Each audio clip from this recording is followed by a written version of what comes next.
warahmatullahi wabarakatuh. Ila hadrati sayyidina wa habibina wa syafi'ina Muhammadin sallallahu alaihi wasallam wa ila arwahi abaihi wa ikhwanihi minal anbiya'i wal mursalin salawatullahi wa salamuhu alaihi wa alaihim ajma'in wa ala ali kulli wa sahabati wal qarabati wa tabi'in wa tabi'it tabi'in bi ihsanin ila yaumiddin wa ila arwahi walidina wa muallimina wa dhawil huquqi alaina ajma'in wa khususan ila hadrati Syekh Abu Abdullah Husain bin Muhammad Nasir bin Muhammad Taib Al-Mas'udi Al-Banjari Bisiril Fatihah.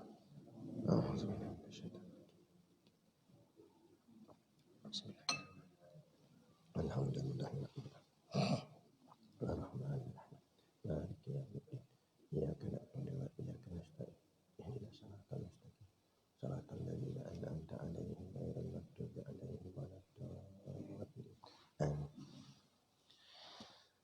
Bismillahirrahmanirrahim.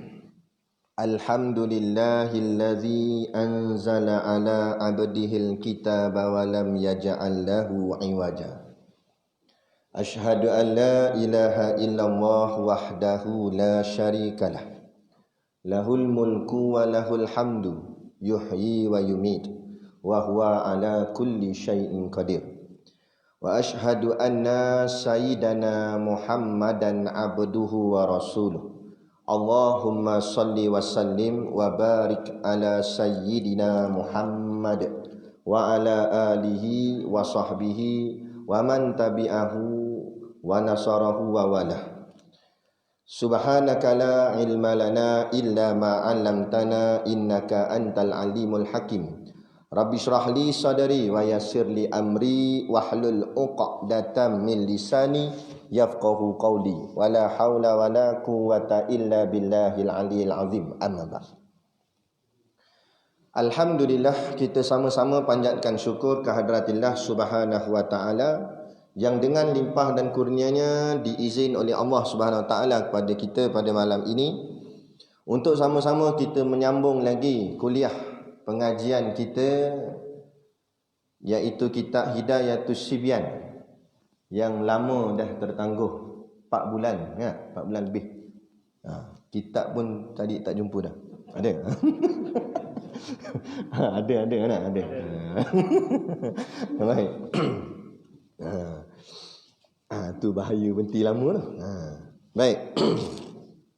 Jadi moga-mogalah sambungnya pengajian kita, syukur kepada Allah SWT kerana Allah izinkan kita kembali kepada yang disebut oleh Rasulullah sebagai Raudatul Jannah. Yang inilah taman-taman syurga. Sebenarnya risau juga bila sekatan dulu lama kerana bila tak ada majlis ilmu ni, maka kita takut hati kita semakin jauh, kan? Kerana tidak ada teguran dan nasihat, ataupun kurang-kurang pun mencuci akan hati kita. Jadi alhamdulillah hari ini Allah berikan kita kesempatan dan peluang untuk kita kembali duduk di dalam taman-taman syurga Allah, iaitu majlis ilmu kita pada malam ini. Moga-moga kalau Allah izinkan kita duduk di dalam taman-taman syurga di dunia, maka harap-harap Allah masukkan kita di dalam syurga yang sebenar nanti di hari akhirat kelak, insya-Allah. Amin ya rabbal alamin. Yang saya hormati pengerusi masjid dan seluruh saf kepimpinannya, para imam, para bilal, tok-tok syiah yang tak dapat kita nak sebutkan namanya satu persatu, yang amat-amat disanjungi para asatizah, alim-alim ulama, tuan-tuan guru, ustaz yang hadir pada malam ini, mohonlah ditegur kepada hamba yang fakir dalam bidang ilmu ini, sekiranya apa yang disampaikan dan dikongsikan ada salah dan silapnya. Yang kita kasih ayah-ayah, abang-abang, adik yang dirahmati Allah sekalian. Baik, kita sambung lagi. Kitab kita ni masih lagi di bahagian hadapan, mukaddimah lagi. Tengah syok-syok mukaddimah PKP. Tak apa, malam ni kita sambung. Iaitu pada sudut dan bahawasanya makna Islam. Situ rasanya kalau berhenti situ, betul tak? dan bahawasanya makna Islam. Di situ kan? Ha? Ke habis dah kitab ni? Saya berhenti situ asal. Tak apalah, tak berhenti situ pun hantam sajalah. Baik. Jadi kita sambung ni pada sudut makna Islam. Qala al-muallifu rahimahullahu taala wa nafa'ana wa iyyakum bi ulumihi fid daraini amin ya rabbal alamin. Kata pengarang kitab ni, muka surat depan yang ada bismillah tu. 1 2 3 4 5 6 baris daripada bawah. Ada dalam kurungan dia tulis dan bahawasanya makna Islam. Dan kata musannif pengarang kitab Syekh Abu Abdullah Husain, dia kata dan bahawasanya makna Islam pada syarak iaitu menjunjung akan barang yang didatang akan dia oleh Rasul daripada segala pekerjaan agama, iaitu seperti semayang dan puasa dan lainnya. Baik, kita nak tengok ni. Kita lama dah jadi orang Islam ni, betul tak? Sejak daripada lahir lagi. Wek keluar perut mak, ayah azan kan. Jadi kita Islam ni, ayah kita Islam, mak kita Islam, automatik keluar tu jadi Islam. Tetapi kadang-kadang walaupun dah bertahun kita Islam, tapi bila orang tanya apa tu Islam, kita pun nak terkial-kial, enggak nak jawab. Sebab kita hanya jadi Islam pada sudut adat keturunan. Tapi kadang-kadang kita terlepas pandang untuk mencari apa makna Islam yang sebenar. Jadi bila orang yang tak faham makna Islam yang sebenar, itu yang menjadikan dia buat Islam ni lebih kurang aja. Sebab itulah bila saat Islam ditindas, Islam diinjak-injak, Islam dicaci maki, dia tak rasa apa-apa. Sebab dia rasa macam dia tak ada kena-mengena pun. Sebab dia tak faham. Tapi kalau orang ambil tanah dia, orang ambil harta dia, dia akan marah melenting. Sebab apa? Sebab dia faham tu dia punya. Tapi bila orang hina Islam, dia buat dia je. Sebab dia tak faham, seolah-olah Islam tu bukan dia punya. Jadi kita nak faham apa tu Islam pada malam ni, insya-Allah. Jadi kata Syekh Musannif pengarang kitab ni, dan bahawasanya makna Islam pada syarak. Okey, murad pada ayat ni, maksud murad ni bahasa pondok. Kalau orang mengaji kitab pondok, dia untuk guru dia suka kata murad ayat ini. Maksud murad tu maknanya makna ayat ini, makna yang dikehendaki oleh pengarang kitab. Maksud macam tu. Jadi di sini dia ada dua makna.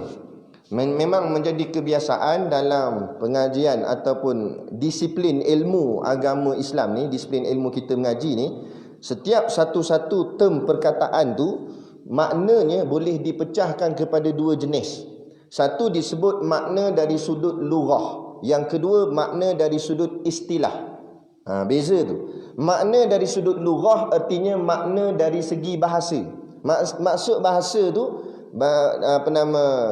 dari diterjemah ikut kamus. Kalau bahasa Arabnya begini, bahasa Melayunya macam mana? Macam tu. Itu dipanggil makna dari segi lughah. Ada yang kedua, makna dari segi istilah. Makna dari segi istilah ni dia bukan ikut lughah, tetapi dia ikut syarak. Apa yang syarak kata pada tu. Contohlah, contoh nak bagi kita nampak. Kalau contoh semayang, kita guna perkataan solah.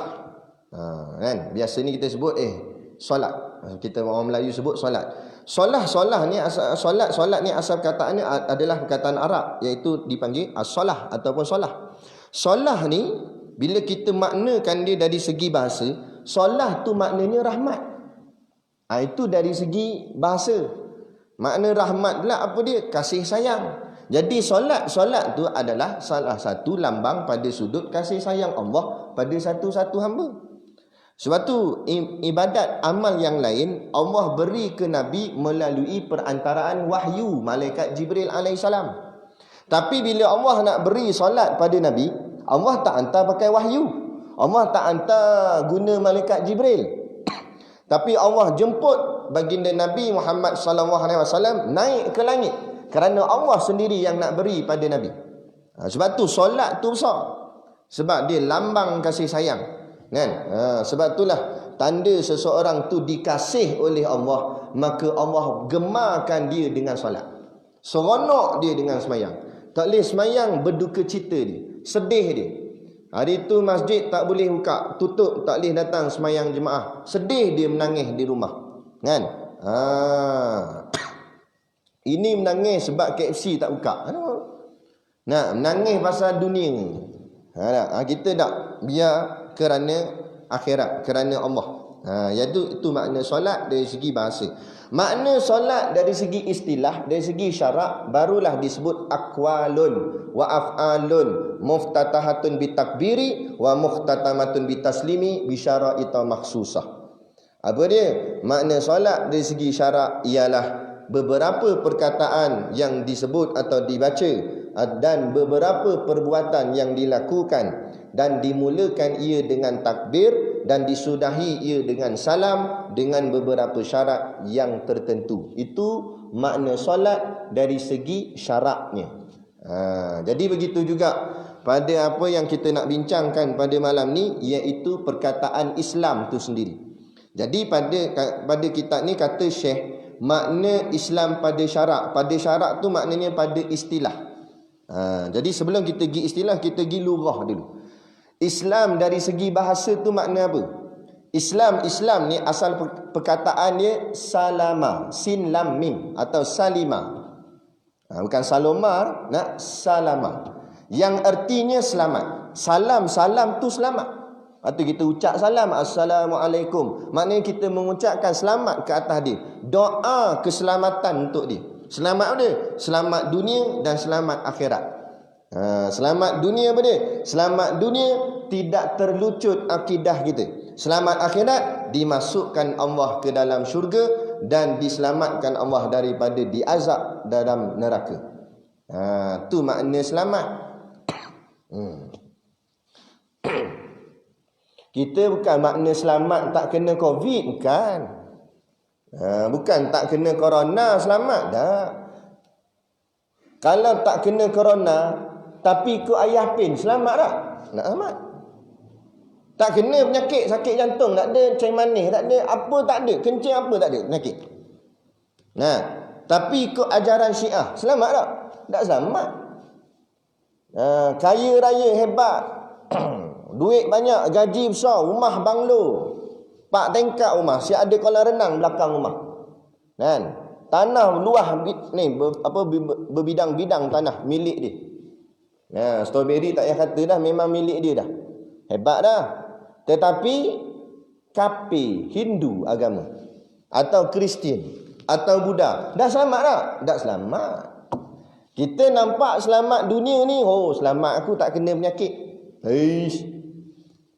Tak kena penyakit mungkin asbab lain. Mati tak semesti dengan sebab corona. Kalau kena langgar kereta, mati tak? Tak kena langgar apa pun, duduk saja boleh mati. Kan? Tak kira siapa. Jadi bukan tu yang dimaknakan selamat.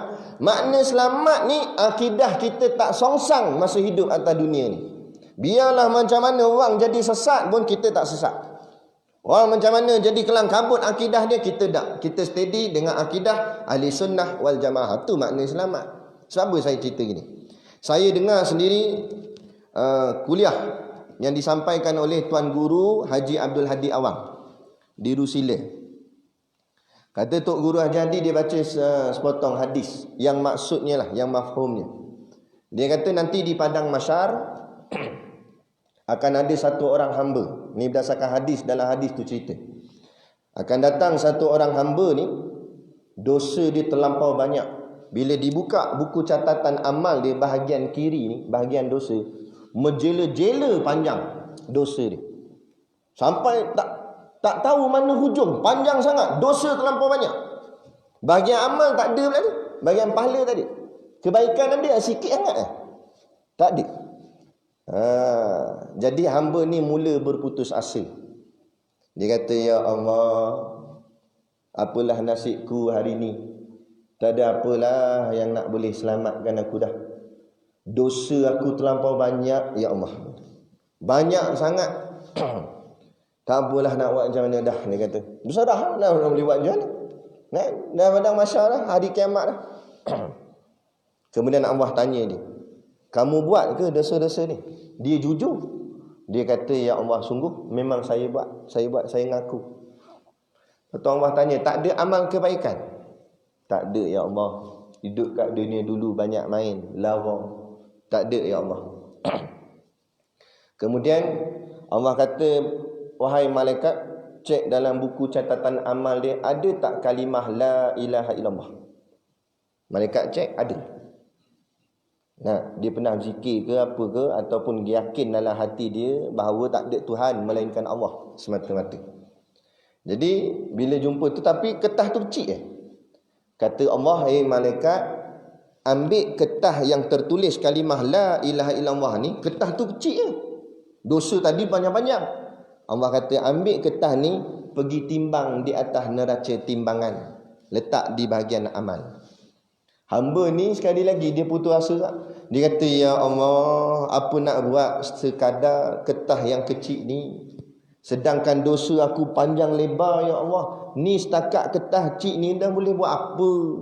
Kan? Allah kata, tak, malaikat pergi timbang. Malaikat ambil, pergi timbang. Saat ditimbang, berat bahagian neraca amal, jadi ringan bahagian neraca dosa.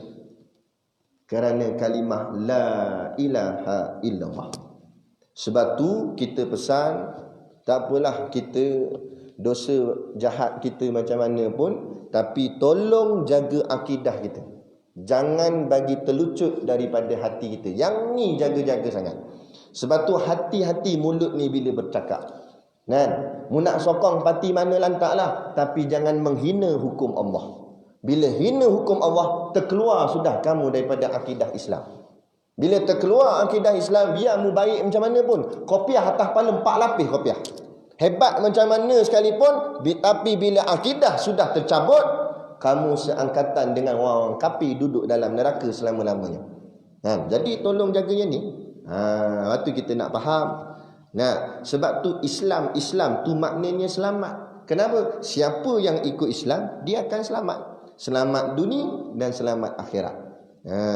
Tak payah kata orang Islam yang duduk di bawah payung Islam selamat. Orang kafir yang duduk di bawah payung Islam pun confirm jaminan 100% akan selamat. Sebab Islam tu makna selamat. Ni kita belum apa-apa, kan? Belum jadi apa-apa lagi. Yang cakap ni orang Islam lah tu, Melayu Islam. Dia kata kalaulah kita ikut pemerintahan Islam, susahlah kita. Itu tak boleh, ini tak boleh. Tak ada TV lah kita, rancangan tak ada. Habislah hiburan. Cakap apa gini? Kalau yang cakap tu kafir tak apa, dia kafir. Ni Islam dah. Tiba-tiba dia tak nak cara Islam. Pelik sungguh manusia. Kita jangan jadi sampai macam tu. Kan? Jangan guna istilah janganlah Islamik sangat. Tak ada. Dalam masalah Islam, dia tak ada Islamik ke tak Islamik. Islam. Bila kita mengaku kita Islam, maka kita kena ikut Islam dari hujung rambut sampai hujung kaki. Udkhulu fi silmi kafah. Masuk ke dalam Islam tu semua sekali. Bukan ambil mana yang kita suka kita ambil, yang kita tak suka kita tolak. Tak boleh. Tu bukan Islam, tu panggil gila. Apa saya kata gila? Maghrib ni apalah? Esok subuh try datang. Kita ikut SOP lah ni. Ikut SOP dengan bawa sedadah, dengan tutup litut. Pusat ke atas ikut Islam, kai baju Melayu, kai kopiah. Pusat ke bawah ikut kafir, kai seluar pendek dengan selipar Jepun pakai. Datang, tapi bawa sedadah, bawa litut muka. SOP ikut, tapi gitulah pakai. Orang kata benda. Kata maghrib semalam tengok warah lagi. Subuh ni gila dah ni. Orang panggil gila, apa gila? Sebab atas ikut Islam, bawah ikut kafir, gila lah. Jadi ni yang ikut Islam separuh-separuh ni orang gila.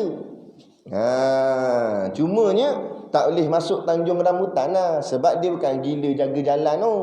Bukan gila kat traffic light tu. Tapi ni dipanggil gila dunia. Gila harta, gila pangkat, gila jawatan. Akibat kecintaannya terhadap dunia terlampau tinggi, akhirnya hukum hakam Islam pun dia langgar. Ada tak orang bisnes sampai tak kira halal dan haram? Ada. Kod dan ya. Tanah orang dia ambil, dia buat tanam strawberry. Dia tak tahu hukum haram situ ambil tanah orang ni. Dia orang tak kisah. Dia kata janji untung. Ni kata ni. Tapi pandai tandah tangan doa minta Allah murah rezeki. Nak rezeki macam mana? Buat tak ikut hukum hakam dalam Islam, langgar habis hukum Islam. Tak boleh gitu.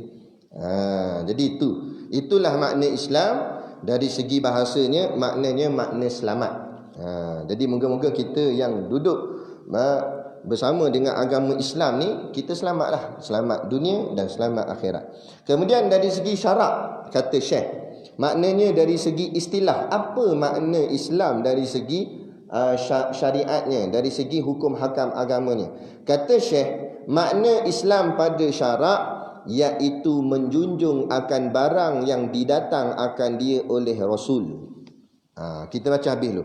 Dia kata menjunjung akan barang yang didatang akan dia oleh Rasul daripada segala pekerjaan agama, iaitu seperti semayang dan puasa dan lainnya. Yang saya suka dengan kitab ni, Syekh dia menggunakan perkataan menjunjung. Timbul persoalan, apa makna menjunjung? Buka kamus.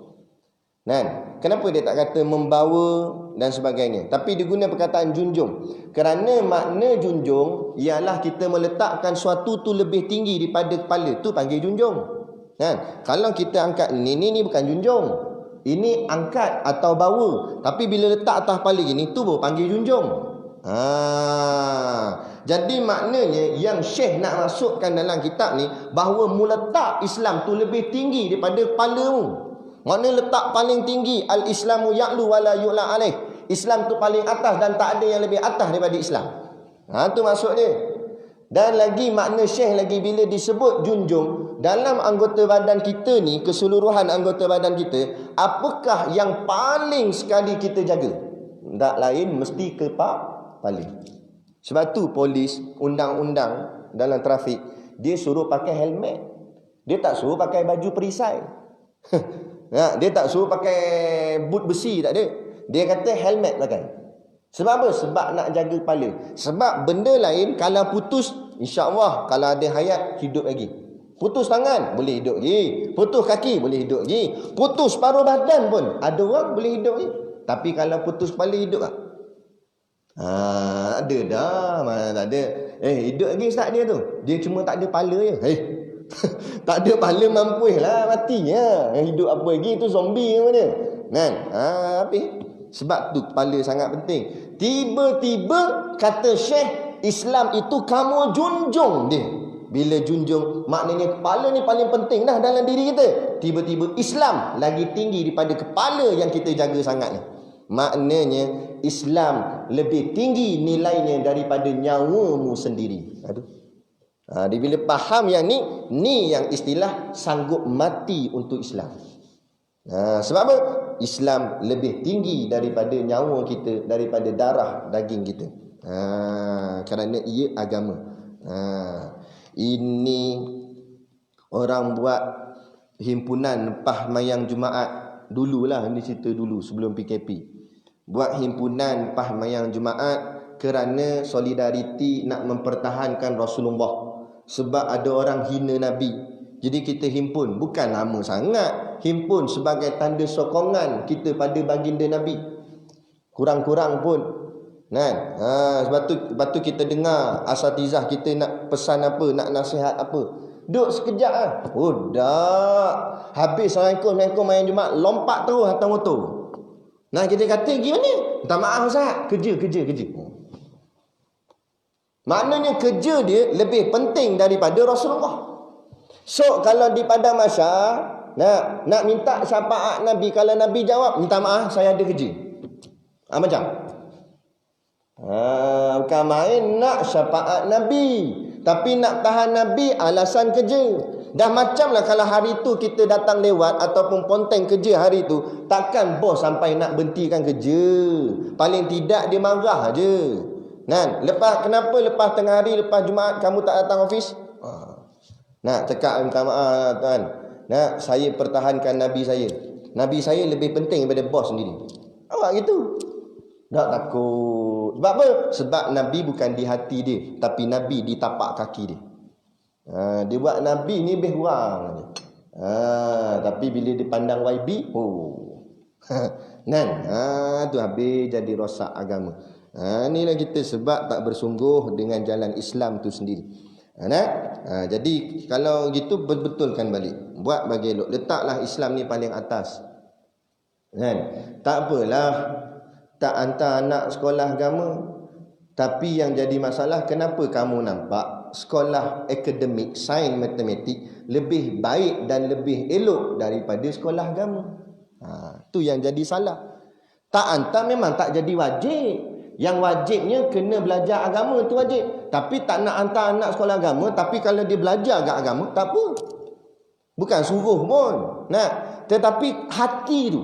Kenapa nampak sekolah sains, MRSM, sekolah matematik lah hebat-hebat untuk sekolah orang putih tu lebih hebat atau lebih betul, lebih elok daripada sekolah agama. Sedangkan agama kita apa?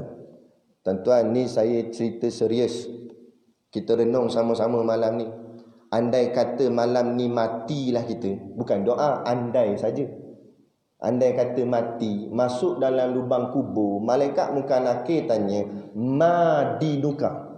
Apa agama kamu? Agak-agak kita boleh jawab Islam. Kalau kita letak Islam tu di belakang. Agak-agak kita boleh jawab Islam. Orang yang nak jawab Islam tu agama dia meletakkan Islam tu paling atas. Apa-apa Islam jadi kayu ukur dia.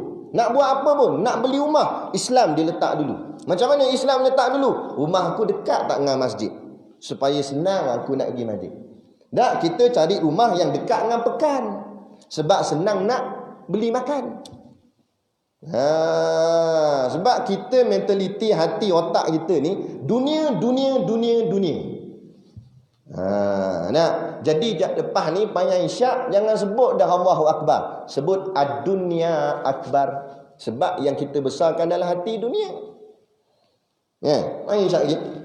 Tu imam sebut betul dah Allahu Akbar sampai ke dia ad-dunya akbar. Makmum sebelah toleh. Lain macam takbir Syiah pun dia kata. Nampak? Kan? Ustaz suruh ke? Bukan suruh, ni kita perli. Nak bagi biar kita faham. Ubah hati kita. Sebab tu kita semayang sebut Allahu Akbar. Maknanya Allah Maha Besar. Akbar ni kalau kita mengaji ilmu alat, ilmu bahasa Arab. Akbar ni asal kataan kabir. Kabir tu makna besar. Tapi akbar ni dia isim tafdil. Maksudnya dia melampau yang paling besar. Bila paling besar bukan makna besar tu dari segi saiz. Dah, tapi makna besar tu dalam hati kita. Tak ada yang lebih aku pentingkan melainkan Allah. Tu maksud dia. Tu kita sebut Allahu Akbar. Sebab tu hikmah mengangkat tangan dalam semayang tu menandakan kita surrender. Tengok cerita Gerak Khas. Kan? Bila polis dia nak tangkap penjenayah, dia kata, "Jangan gerak." Penjenayah buat macam ni. Dia angkat tangan. Bukan dia buat pi segini, dah. Angkat tangan dia buat apa? Saya kalah. Ngaku kalah. Saya tak ada senjata. Jangan tembak. Itulah salah satu hikmah dia. Kita angkat tangan, ya Allah, aku serah padamu ya Allah. Kerana aku ni habuk apa pun tak ada. Engkaulah yang paling hebat, engkaulah paling besar. Letaklah begitu. Tu maksudnya junjung. Yang seperti mana Syekh sebut dalam kitab ni. Kan? Dia kata menjunjung akan barang yang didatang akan dia oleh Rasul. Apa saja yang Rasul bawa, junjung letak atas. Letak atas sekali. Apa saja Rasul bawa. Rasul bawa dari segi ibadatnya, ibadat atas sekali. Kerja-kerja dunia sampai masa waktu sembahyang tinggal saat. Letakkan ibadat tu junjung atas kepala kita, lebih utama dari yang lain. Kan? Yang pertama ibadat, yang kedua muamalat, berniaga, letakkan cara Islam yang paling atas. Biar rugi tak apa. Ada dua orang kaya jugalah. Kan, orang ada syarikat. Dia tapi bagus dia kaya-kaya pun dengan kuliah. Kita baru naik kancil malah dengan kuliah dah. Kan? Dia dengan kuliah. Akhirnya hati dia tersentuh. Lain kali dia bincang dengan kawan dia, sama-sama orang korporat juga. Dia kata gini lah. Kan kita buka satu syarikat jual ni fishball ni lah, apa nama, fish cake apa semua tu lah. Sebabnya banyaknya yang buat ni daripada orang kafir. Jadi sian umat Islam nak makan ragu-ragu, sah tak sah, halal tak halal. Jadi kita buat, kita orang Islam kita buat. Mula-mula dia buat bulan pertama rugi. Tak ada kata untung, bukan balik modal, rugi tu. Berapa rugi? Sebab nak ambil barang bahagian mentah ni pun banyak supplier orang sana juga. Nak main harga dengan depa, kita terpaksa jual mahal. Depa boleh jual murah sebab depa semua orang dia dah. Kan? Jadi kita terpaksa jual mahal. Bila jual mahal, orang kita tak nak beli. Dia beli yang kafir punya juga sebab murah lagi.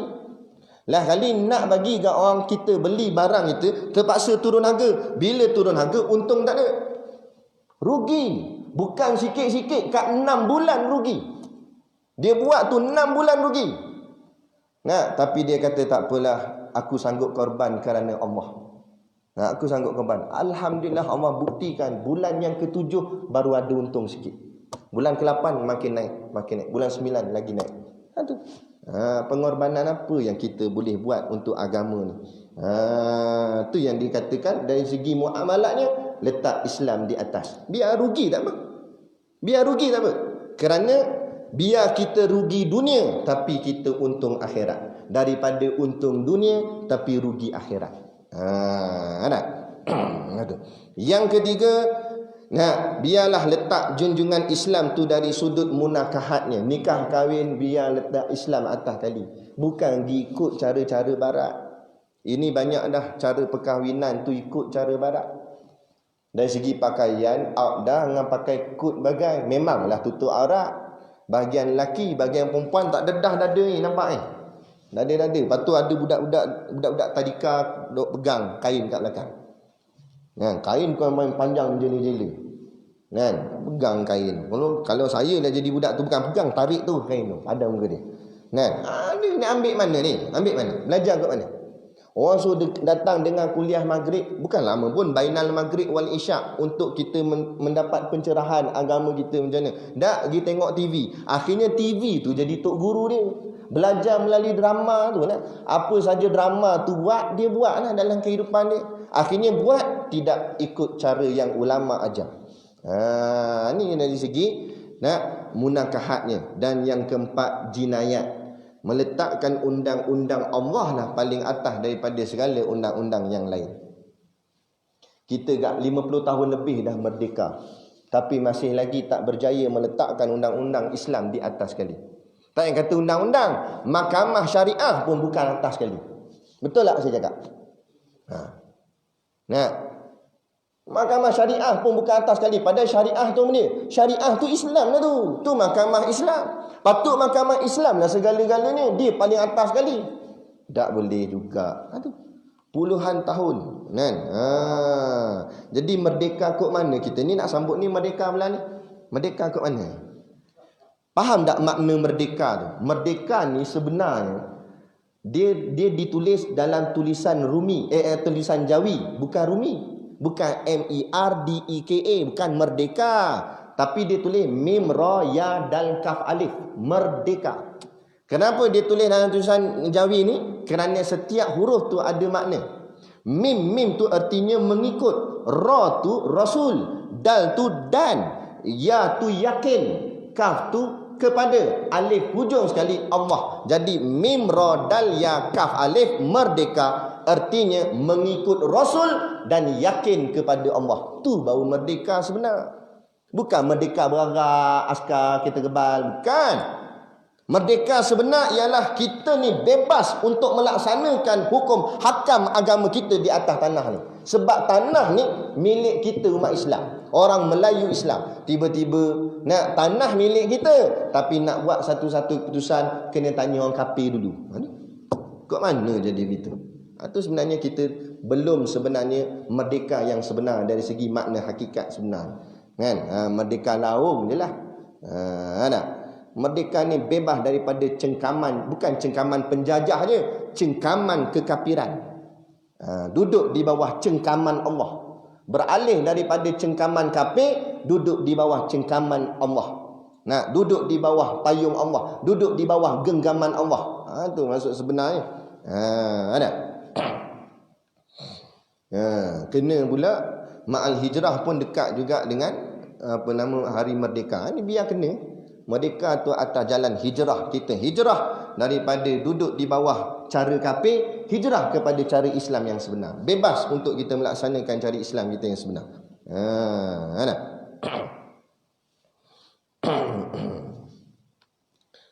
Macam sebagai contohlah dalam masalah wabak ni kan, betul lah, fasalu ahla zikri in kuntum la ta'lamun. Tanya orang yang tahu bila kita tak tahu.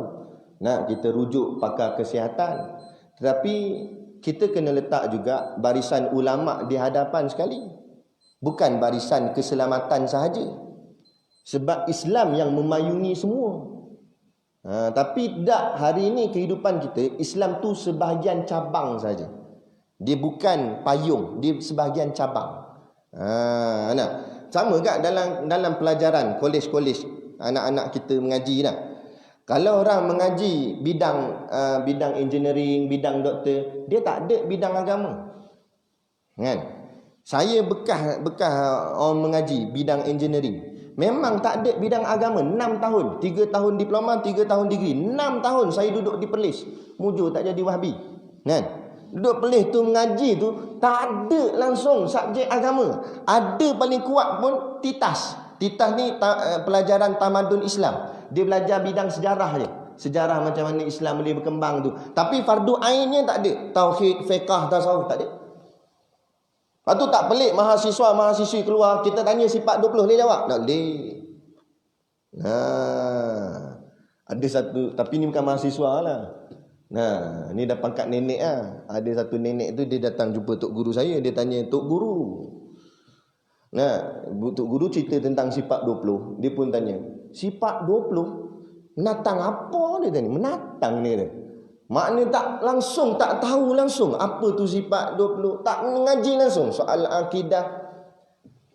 Tuan, benda ni kita kena anggap berat, kena anggap penting. Biar anak kita, hari ni bila kita tak anggap pelajaran agama ni penting, memang anak kita berjaya dari segi dunia, hebat. Yang sulung doktor pakar, yang nombor 2 engineer buat jambatan Pulau Pinang yang baru ni, kan? Yang ketiga nak buat terowong tapi tak jadi, kan? Yang keempat hebat, semua anak dia mengaji luar negara. Cakap orang putih menyembur-nyembur mulut, oh hebat. Sampai cakap Melayu pula kekok. I tak biasa. Hebat sangat dia. Tiba-tiba bapak mati, boleh huruf anak. Anak ijazah PhD, master, pergi huruf. Macam mana? Kalau mati macam mana? Kaki ngadak mana? Yang sulung dia kata based on science, dia kata kaki kena menghadap matahari kan? Yang bongsu pula kata dah, kaki menghadap bulan. Menghadap bulan pula. Dia tak kerti apa, tak tahu macam mana nak buat. Suruh jadi imam solat jenazah, dia bantai dengan rukuk siap. Mujur mayat tak bangun. Sampai tak kerti apa. Tapi tengok belajar bahagian akademik kan main. Hebat. Dekan setiap semester. Kan? Kita tak nak macam tu. Dunia ni ala kadar sudah, tuan-tuan. Sebab dunia ni sementara. Tuan-tuan tengoklah apa yang dah jadi dengan dunia ni. Allah hantar wabak penyakit ni, COVID ni. Apa jadi dah? Kolaps habis segala ekonomi. Apa nak? Kita hebat macam mana pun, Allah hantar satu penyakit yang tak boleh nampak dengan mata kepala. Satu penyakit tu je Allah hantar. Habis jatuh. Ekonomi jatuh. Negara besar-besar jatuh. Tak nampak lagi kekuasaan Allah, kekuatan Allah. Duk pulun lagi dengan dunia. Habis lah kita. Kan? Dunia ni bukan suruh tinggal terus. Ambil lah. Tapi kadar perlu sudah. Awak makan minum jadilah. Akhirat tu biar lebih. Kan? Lebih kurang sudahlah. Kan? Ini. Sebab apa? Sebab dia tak nampak yang perlu dijunjung adalah apa yang dibawa datang oleh Rasulullah SAW. Daripada segala pekerjaan agama. Contoh yang Syekh buat, dia kata semayang, puasa dan lain-lain lagi. Perkara-perkara ibadat. Letaklah semayang atas kali. Tapi kita jangan pesan ke anak sekadar semayang je. Kita kata, apalah anak buat apa buatlah. janji jangan tinggal semayang. Semayang kena. Betul dah ayat tu, tapi kurang tepat. Sebab semayang bukan semata-mata semayang.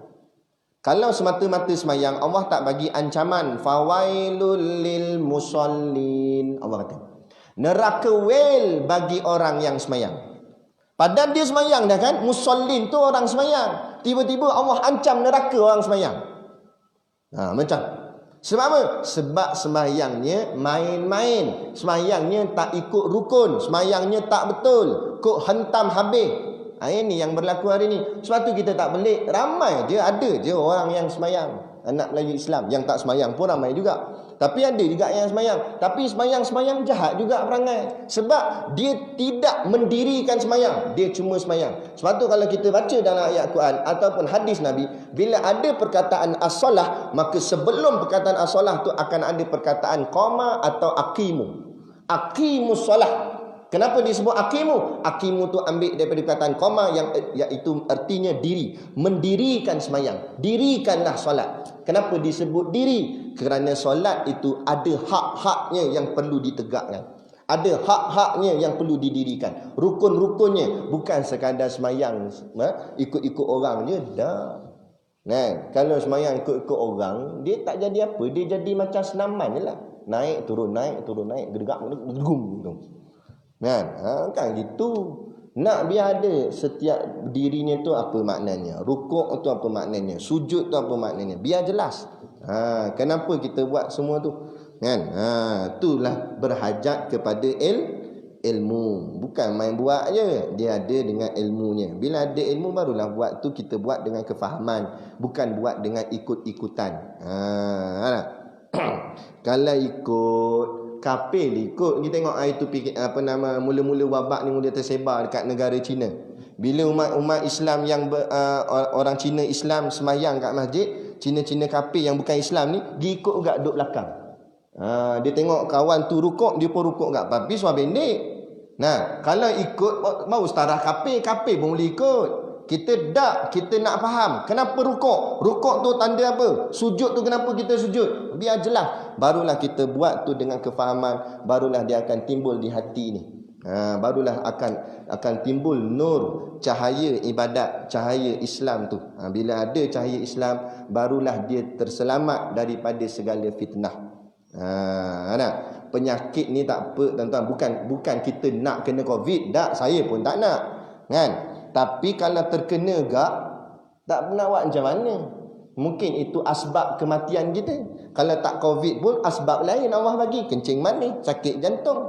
Itu dah jadi asbab. Yang menjadi persoalan, bagaimana hujung kita bila bertemu dengan Allah nanti. Kita nak bawa apa? Itu yang menjadi persoalan. Bukan masalah penyakit ni, kan? Kadang-kadang ni manusia cakap ni dia buat sungguh. Ada satu orang hantar kat dalam WhatsApp, kan, hantar dekat dalam WhatsApp. Bukan hadis, bukan ayat Quran, tapi betul juga apa dia cakap tu, betul. Kita tengok dia, impak dia ada kesan lah. Dia macam dia tulis kisah dia lah. Dia kata satu hari tu dia nak pergi kedai. Dia kata. Jadi dia turun daripada kereta, dia tengah jalan kaki nak masuk ke kedai. Dia baru perasan yang dia tak pakai mask, tak pakai pelitup muka ni. Tiba-tiba dia nampak kelibat polis, lampu biru-biru gitu. Kelang kabut dia berlari ke arah kereta sebab nak ambil mask, nak ambil pelitup muka. Takut dia, sebab apa? Takut kena saman 1,000. Dia pun tulis itu, takut, nanti melayang 1,000. Takut macam takut buat dosa besar, dia kata. Kemudian dia buat kiasan kat bawah tu. Dia kata, tuan-tuan, cuba bayangkan, kalaulah setiap dosa yang kita buat, malaikat saman kita 1,000 macam. Kita nak buat? Kita nak lambat-lambat semayang? Kita nak buat lebih kurang Islam? Kalau malaikat saman kita 1,000 macam. Tapi bila manusia kata, siapa tak ikut ni, kena saman 1,000. Kita taat setaat-taatnya. Sebab apa?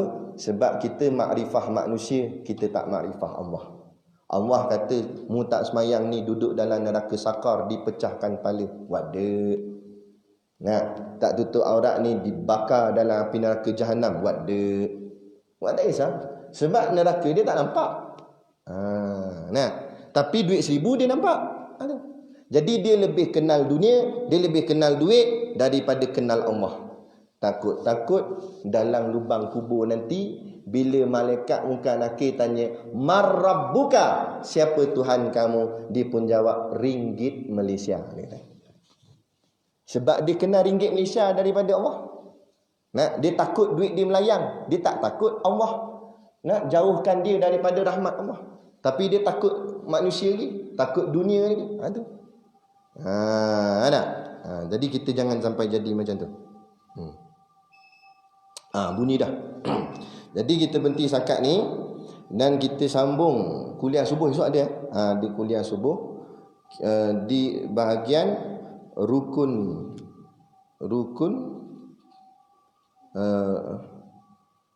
macam mana dia punya susunan, makna Islam dan bahawasanya rukun iman. Nanti kita tengok bahagian rukun iman pula. Itu dah cerita makna iman, makna Islam. Okey, nanti kita tengok rukun iman dan juga rukun Islam pada kuliah subuh esok insya-Allah. Rukun ni semua tahu dah ni, mengaji zaman sekolah dulu. Cumanya dulu kita ngapal je rukun tu. Tapi esok insya-Allah kita cuba hurai setiap satu tu. Apa dia? Apa yang kita faham dengan setiap satu rukun yang kita imani tu, yang kita yakin dan kita percaya dalam hati ni. Jadi tak nak ngamai hafal rukunnya, setakat ngapal, budak sekolah pasti boleh hafal. Jadi kita nak dengan kefahaman insya-Allah. Jadi kita sambung insya-Allah kalau diizinkan Allah pada kuliah subuh pada pagi hari esok selepas solat subuh insya-Allah. Jadi macam biasalah kuliah kita di belakang sana ada sedikit produk jualan untuk membantu pondok dan juga tahfiz kami di Batu Hampar Berwas Perak. Jadi pakat-pakatlah tuan-tuan membeli sambil menderma kan. Sebabkan dah 4 bulan tak kuliah, maknanya kena beli banyak malam ni. Macam 4 bulan punya belilah kena. Jadi insya-Allah pakat-pakatlah membeli sambil menderma. Jadi sekadar tu dulu pada malam ni, wabillahi taufiq wal hidayah. Wassalamualaikum warahmatullahi wabarakatuh. A'udzu billahi minasyaitonir rajim. Bismillahirrahmanirrahim. Alhamdulillahirabbil alamin wassalatu wassalamu ala asyrafil anbiya'i wal mursalin sayyidina Muhammad wa ala alihi washabihi ajmain. Allahumma taqabbal minna salatana wa du'aana innaka antas samiul alim wa tub alaina innaka antat tawwabur rahim. Allahumma ja'al dinana dinan nabi Muhammadin sallallahu alaihi wasallam wa islamana islamal muslimin wa imanana imanal mu'minin wa salatana salatal khashiin wa a'malana a'malal salihin wa niyatana niyatal mukhlisin wa dhunubana ya Allah dhunubal mustaghfirin wa hayatana hayatal ulama wa mautana bimauti syuhada wa adkhilnal jannata ma'al anbiya'i alaihi wassalatu wassalam. Rabbana atina fid dunya hasanah wa fil akhirati hasanah wa qina adzaban nar wa qina adzaban nar wa qina adzaban nar. Wassallallahu ala khairi khalqihi sayyidina Muhammad wa ala alihi washabihi wasallam. Subhana rabbika rabbil izzati amma yasifun. Salamun ala mursalin walhamdulillahi rabbil alamin. Amin ya rabbal alamin. Taqabbalallahu minna wa minkum. Takbir.